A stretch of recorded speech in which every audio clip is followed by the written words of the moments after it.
Hello, everyone in the Black Educator Circle. It is so good to see you. You know, I am so excited. We made it through the week. Today is Thursday, you guys. We have made it through. Thursday is the dream of all educators. You know, a Thursday. Give me a let me get to Thursday. When we start our week, we say, let me just get to Thursday. And then we're not going to talk about tomorrow. Tomorrow, you know what tomorrow is. So in the BEC. I am so excited that you guys are here with us. We have a special, very, very special guest today.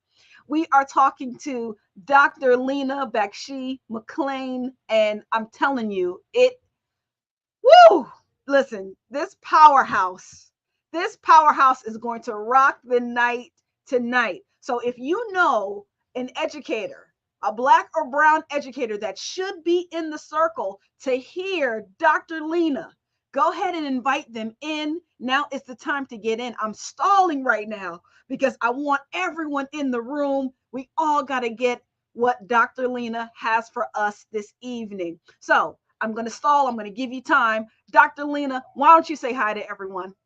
Hello, hello. I am so excited. Like finding out that there's a Black Educator Circle. What? And I just wish that there were so many more affinity groups that were in education. So many moments in my career, whether it's been as a teacher, as an administrator, I walk in and I am the token person of color. Right. And We I know how that talk is. about that. Yes. And I'm Yep. like, okay, all right. What are we gonna do about this? Right. We know exactly how that is, which is why we created a safe space for all of our Black and brown educators. And some people went in my DMs, I want to say it's about 3 to 4 weeks ago, and they said, what about mulattoes? And I said, this is for you too. Absolutely. Absolutely. Even if you don't identify as Black or brown, this is for you. I just want everyone to understand that Masterful Teaching, we are here, and our specialty is career advancement for Black and brown educators. So if you are looking to advance your career, if you are an administrator and you're just starting out, and you kind of lost your footing a little bit and you really need some direction, you really need some support, we are here for you. If you're ready to make that step into school leadership, we are definitely here for you. If you are ready to leap out of the classroom, right, and into a director role, an instructional coach role, any type of leadership position, we are here for you. We are for your success. Now, I think I've stalled enough. So for those of you who are trying to get in the room, go ahead and tag someone and let them go ahead and get in here. I'm going to give a brief introduction to the wonderful, the magnificent Dr. Leena at this time. And so I want everyone to listen up, listen up. We have a powerhouse in the building this evening. Dr. Leena is the executive director at STEM for Real. You can go ahead and Google that. We'll also drop the link in the chat so you can check the website out. It is magnificent. She was the former program director. She was the former program director at Alameda County Office of Education. Of course, she was a former teacher. She also studied integrative biology at UC Berkeley, you guys. And she is most importantly, out of all of the accolades, you guys, out of all the achievements and accomplishments, she is most importantly a wife of one husband and a beautiful, loving mother of one daughter. And she calls her daughter a feisty little girl, which is why I went ahead and put that on the slide, because according to her, her daughter is a feisty little girl. And so she is, yes, a wife and mother. So she knows where we're coming from. Dr. Leena, it is so amazing to have you in the Black Educator Circle tonight. I just got wind of your latest and greatest research, which is exactly why I wanted to invite you in the circle so that we can have a really impactful conversation about reluctant staff. Reluctant staff. So let's hear about it. Yes, yes. Well, first I want to honor the Black Educators Circle and just the privilege of being invited. I think that when we see affinity groups, especially focused on Black educators, there's this, well, what about this and what about that? And I think that Black identity is so vital. It's so Yes, vital, especially when we talk about BIPOC and we talk about minority populations. Yes, that is important, and and Black identity is absolutely. important. And so just being able to just call that out specifically is so critical. And knowing that as women of color and people of color, knowing when the space is for Black educators and when it's for everyone, because the conversations are both necessary. They're both necessary. So I just want to honor the privilege it is to be here and to be here with your audience. Thank you, Doc. It's a And privilege to have you. It is yes, a privilege to have you. and I think that when we're talking about reluctant staff in new initiatives, trust me, I they gave me one page. They gave me one page, and I was like, my. I'm gonna pull it up so everyone can see the one pager. I'll pull it up for everyone. There you go. I said, that's it. That's all I've got. That's it. So, my Twitter fingers trying to keep Right. it at a certain character. But there's so much more I wanted to go into that I just wanted, I barely could scratch the surface, and that is considering race and considering ethnicity, especially when we are thinking about reluctant staff. Before we can even have the conversation, we should be thinking about the demographics of the staff. Is your staff, do they feel included? Do Right. they feel heard? I remember when I was first on campus as a brand new first year teacher, there was this group of Black women, and they came up to me and they said, and after the year had gone by and everything, I felt very alone, at the school. And they come up to me and they said, Lena, we have a diva circle, right? And I said, Wow. oh, what? And what? Again, they're like, you're a diva. Come on in. And that was just such like a meaningful invitation. So Yeah. part of the idea of thinking about reluctant staff is I want to introduce something that wasn't written about, and that is thinking about the demographics. Does everyone feel included? And does everyone feel like their voices are heard? Because if there is that lone teacher of color that is on Mm, campus, or if there is, just a lone any teacher really, how is there this community of inclusion? If we can't build a community of inclusion amongst our teaching staff, how do we expect to do it with our students? exactly. Exactly. Very good point. That is a very good point that, oftentimes uh teachers are not even thought of when we're making these plans and we're taking on new initiatives. And because they're not even thought of, it that's why we're seeing the teacher retention rates that we're seeing. I just put it out there to the group. I want to say, in my interview that I had yesterday, that 80% of educators, they say this is insane. I'm not going to be here for one more year. 80%. Wow. Wow. 80%. Right. And so, Yeah. I'm telling you, it is necessity. It is a necessity that we make sure that we are meeting teachers where they are. We're making sure that they are heard, and not only just heard, but a lot of the points that they're making, a lot of the things that they need to see change in, we are, as school leaders, we are making that change happen. We Yes. are making those changes happen. Hmm. And I was saying earlier, it got spicy in the comments after the article was released. People were asking me why should we offer compensation? It's their job. That's what they should do.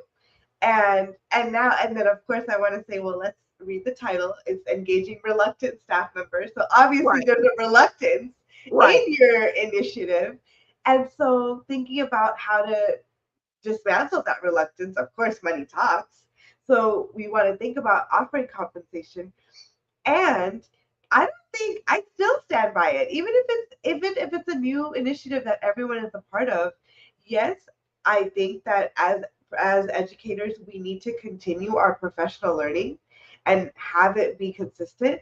However, we can't expect our teachers to do their professional learning on Saturdays after school and then not pay them, because what Absolutely. happens to their family structures and what happens to their workload? We're already losing our teachers in droves, and now we're asking them to do more unpaid work.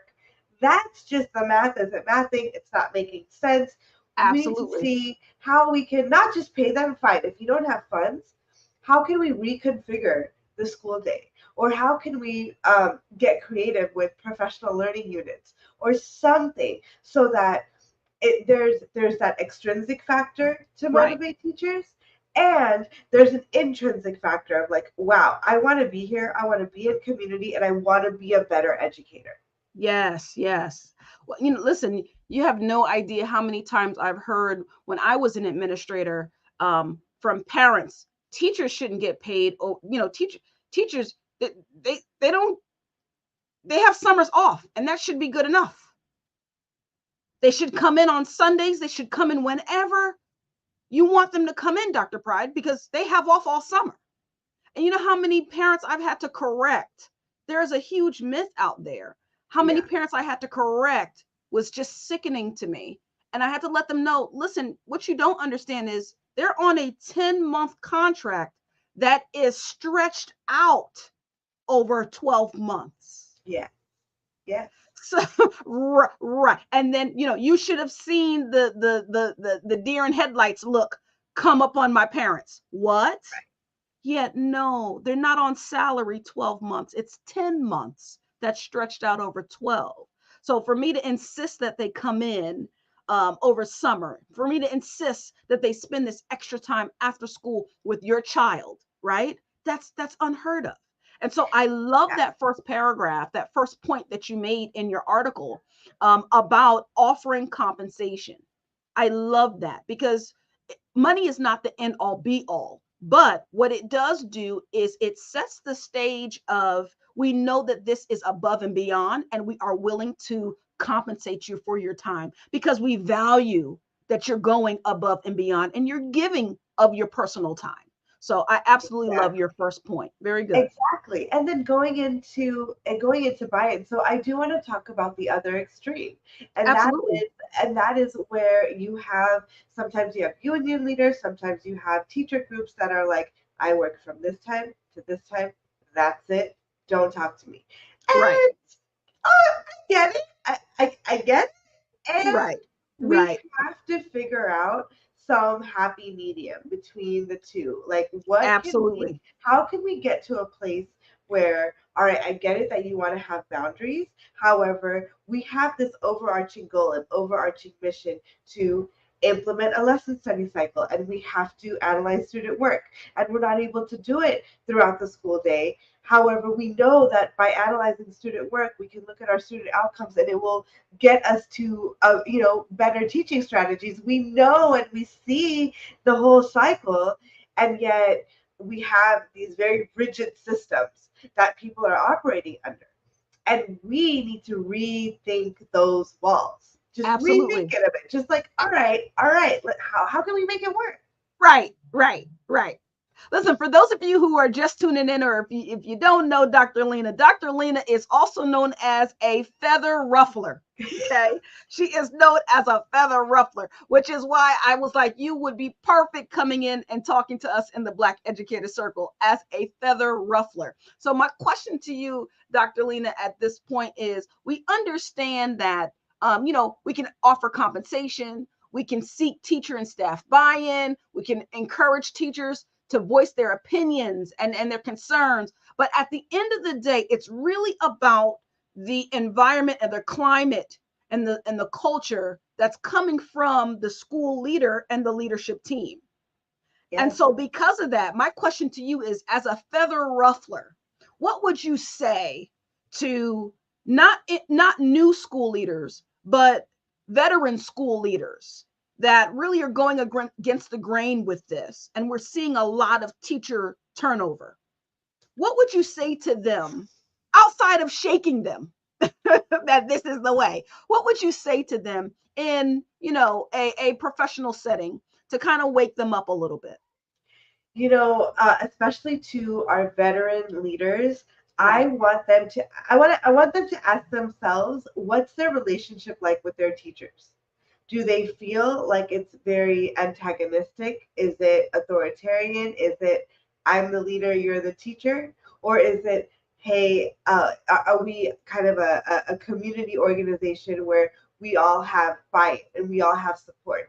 Right. Now, the only, I think I've had three administrators, and all three administrators I will write home about. They supported me, they had my back, and they just everything I wanted. They, if they couldn't get it for me, they would find a way.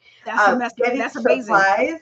That's And amazing. so when I share with people my Hmm. teaching experience, one, I have the longevity of being at very specific sites and Right. not leaving. And then if I did leave, it was to follow the administrator. So sometimes, yes, teacher pay is great.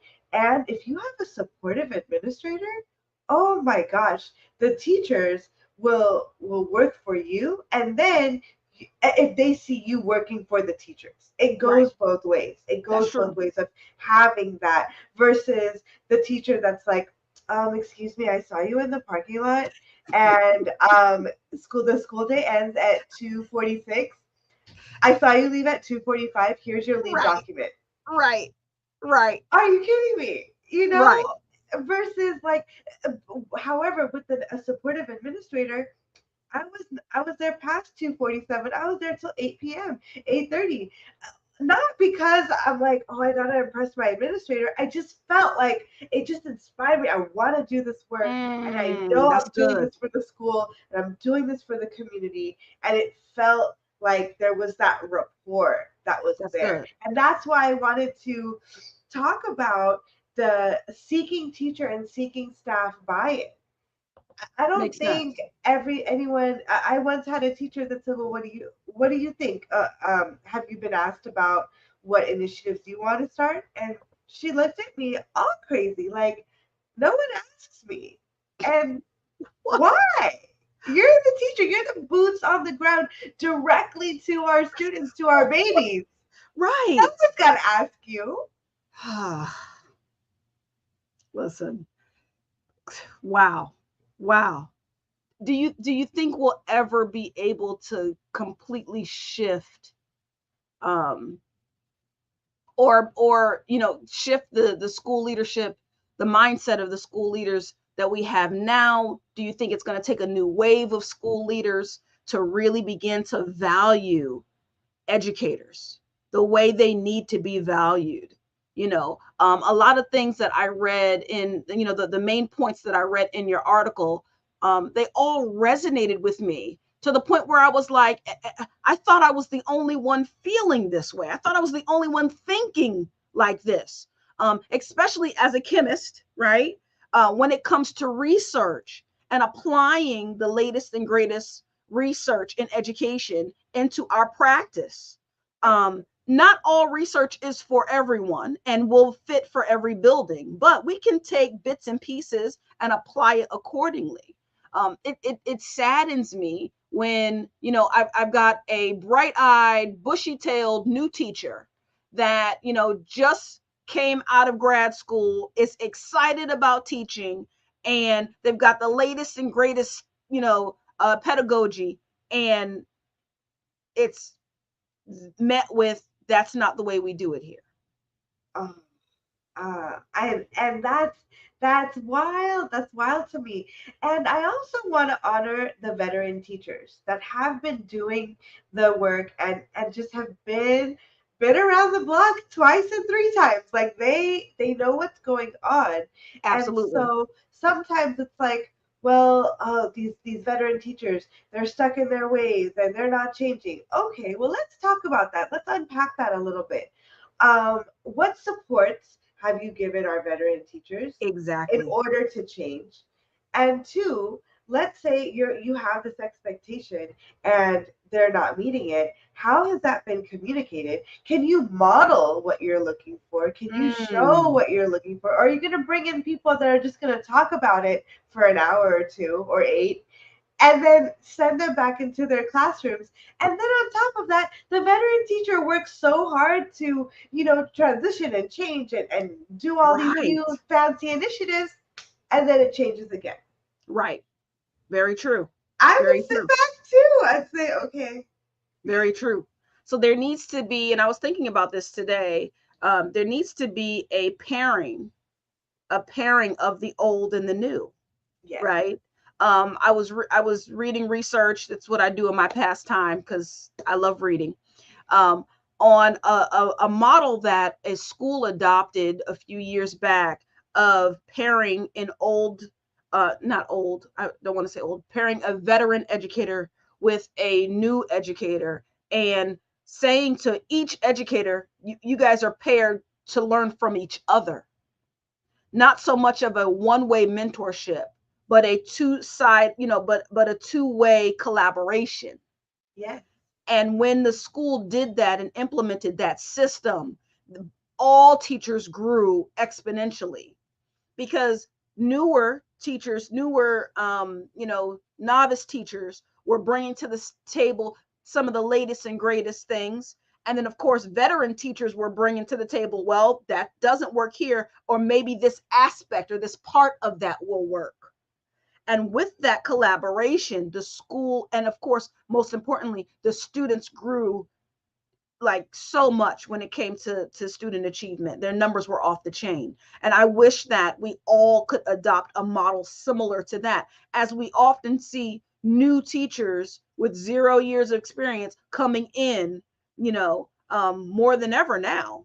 Um, right. you It's know, so wild to me. And I learned that very specifically at the exact moment I learned how important what you just said was during teaching during the pandemic. I was teaching pre-service teachers, and our pre-service teachers were out there in the field distance learning and then looking to me to teach them how to do distance learning. Something right. that, I mean, I've taught a couple of online classes here and there, but when an entire profession shifted online, I Yes. learned from them. I thought, oh, okay, all right, let's do this. Let's bring in this, and let's, have this. Like, there's so many strategies, and when it became more of a two-way street, it Yes. was really powerful to see that Yes. learning take place.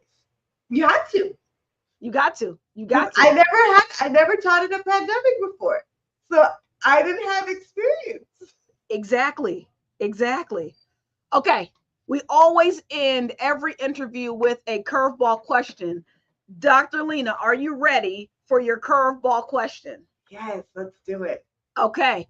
This is Dr. Lena's curveball question, which was randomly selected for her. Dr. Lena, your curveball question is, okay, Thanksgiving or Halloween? What would you Ooh. what holiday would you choose? Thanksgiving or Halloween? Oh my gosh. I feel like pre-kids, it would be Thanksgiving. Like, I just Ah, love the food and the spread, and I still do. And now with post-kids, I'm like, oh, you want to be a dinosaur? Okay. All right, let's get everything. Oh, you want to be Batman? Okay, let's put everything together. And so I think that there's there it's different, and I'm curious too, about what your audience thinks about this, as to teaching and then teaching with kids, with your own yes, kids, because yes, I it's so different. It's so different now. Like, now that you have your own kids, you're thinking about your how would your own kids engage in your own learning. right. And that was so dynamic to me. And I actually thought that, well, that's why we built in our case study student analysis, because we want to build in that connection. Like, what if it was your own kid in your own lesson? What would that look like? That makes sense. That makes sense. And you know, when keep if they were to keep that in mind while lesson planning, Yes, man, can you imagine the impact of those plans and what we would see in terms of the execution in the classroom as administrators. That would be amazing. That would be amazing. Dr. Leena, it was a sincere pleasure to have you on here. We will Thank continue you. the conversation after hours because, my goodness, we have so much in common. It was just a Yes. joy talking to you, and we appreciate you and your article. Guys, I will drop the link to the article in the chat. Okay, so the link to the article will be in the chat in the Black Educator Circle. It's only one page. Take some time, give it a good look over, read this thing. It really is a game changer for all leaders. No matter if you're a leader right now, if you're an aspiring leader, it is a game changer for you. We've got to put our people first. That's really the disconnect across the board nationally is we do put our children first, the students first, right? But we also have to understand that this business that we're in is a people business. It's people. So people come first. Not only the students, but of course, faculty and staff. So when your teachers are telling you, hey, listen, this is not working, or please, I need more support with this, put that person first. That's why I'm so thankful for this research that Dr. Leena did. Guys, check it out. I'll drop the link in the chat. As always, it's been a pleasure. I want everyone to have an amazing weekend. There's no broadcast on Friday, so I'll see you guys again on Monday. Have a good weekend, BEC. Thank you, Dr. Leena. And Thank that's you. it. We are out.